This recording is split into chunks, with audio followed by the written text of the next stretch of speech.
BYU, Wisconsin, Alabama, St. Mary's is the fly in the ointment there. I actually think BYU has enough to get to the Elite Eight. That's what I'm calling here. Wow.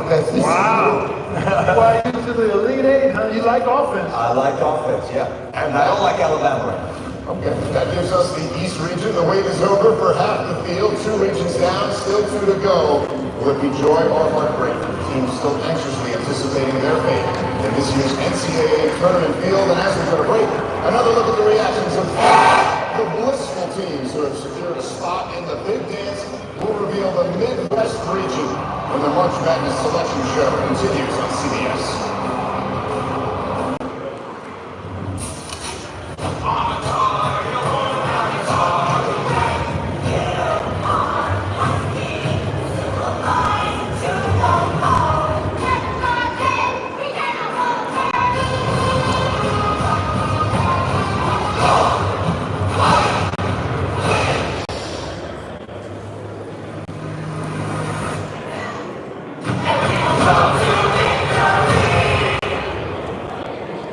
Here's another tip from the tuition. I deliver big. Sabrina, you ready to deliver big? Like a little dagger for you to win, am I right? That's right. Hello. Jack, got your hardwood delivery. It's on its way. Fans hate it when you can't deliver at home.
Is already in full swing. As evidence, the top seed was upset in 14 of the 31 conference tournaments. We are halfway through the bracket. Many conference champs still wondering where they'll be slotted and who they will play. So, back for the brackets. From the NCAA and the corporate champion AT&T.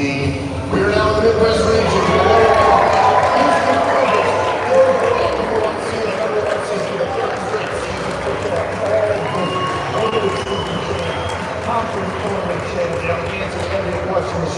They're healthy this year going to the tournament. They stay healthy, they can win it all. Second in scoring defense nationally.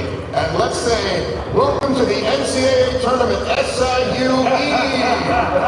The guys from Edwardsville, bypassing the first 4, making their first ever appearance after winning the Ohio Valley Conference. matchup. And in for the 26th straight year, Gonzaga, second in the nation in scoring. They've made 9 straight Sweet 16s. There was talk about Gonzaga probably falling to this line and how dangerous this team can be. They've been to, 9 straight Sweet 16s, and they got a championship caliber culture. This is a dangerous team, really high octane offensively, and one of the best point guards in the country in Ryan Nembhard. And in that 8-9 game, they will face a Georgia Bulldogs squad that took down Florida, Kentucky, and St. John's as they go for their first tournament win since 2002. To Providence on Thursday, the 5 seed, Clemson. The Tigers set a school record with 27 wins, had a winning ACC road record for the first time since 1987. Perhaps most importantly, they were the only ACC team to beat Duke this year. The 12 seed is McNeese. Will Wade makes it back-to-back trips as Southland Conference champs. Keep an eye out for their celebrity manager, Amir Aura. He went viral. He sure did. The 4 seed is last year's national runner-up in the dance for the 10th straight time behind Big Ten Player of the Year, Braden Smith. And in Providence, they will face High Point, who's having a new high point for their program. Oh, wow, look at that reaction. And showing out. Big time. Their first tournament appearance, overcoming a 15-point deficit in the second half of the Big South. High octane group. There's the Panthers can put it in the basket. In every way. We go to the bottom half of the Midwest, where they're playing to get to the regionals in Indy. And it's Illinois as the 6th seed, the highest scoring team in the Big Ten, despite injury and illness, forcing Brad Underwood to use 7 different starting lineups since January 8th. And they will be watching this matchup.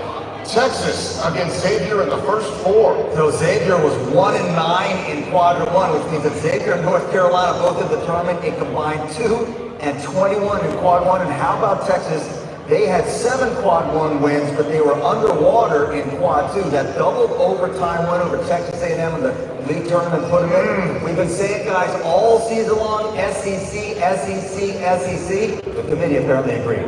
Pretty wild right there. Number 3 seed here is Kentucky. If you want SEC, that's the 9th team we've revealed from the conference. Without a single player back from last year, Mark Pope, captain of that 96 title team, has them at the 3 seed, and they will face the Troy Trojans, featuring the school's first ever Sun Belt Player of the Year, Tatum Conaway. So look out there. The 7-10 matchup in Lexington. UCLA, in their first season in the Big Ten, led the conference in scoring defense as Mick Cronin has surpassed the 500 win mark. And 3 different coaches, 3 straight tournament appearances for Utah State, their opponent for that 7-10 matchup. The 2 seed in Lexington will be Tennessee. The Vols tied their best start in school history this year, held the number 1 spot in the AP rankings for 5 weeks, and led by a transfer again this year, Chaz Lanier, via the University of North Florida, and they will face Wofford, the 15 seed. Shout out to the Terriers. Spartanburg's own Wofford Terriers had a dramatic championship win against Furman and make it back to the tournament for the first time in several years. And they have the dramatic free throws of Tyler Filowich shooting underhand. That's right. There you go. Back up at the top of this region, Jay, what draws your attention? Well, look at the top of this region. Look at the first 2 brackets. Gonzaga, first of all, as an 8 seed is a really tough matchup, right? But the second round game, imagine Houston as a 1 seed would get Gonzaga in their next game, those 1-8 games. Or Georgia. I mean, Georgia has been impressive as well. All right, everybody, I got my slingshot out. Ready? Okay. For the sling and lion.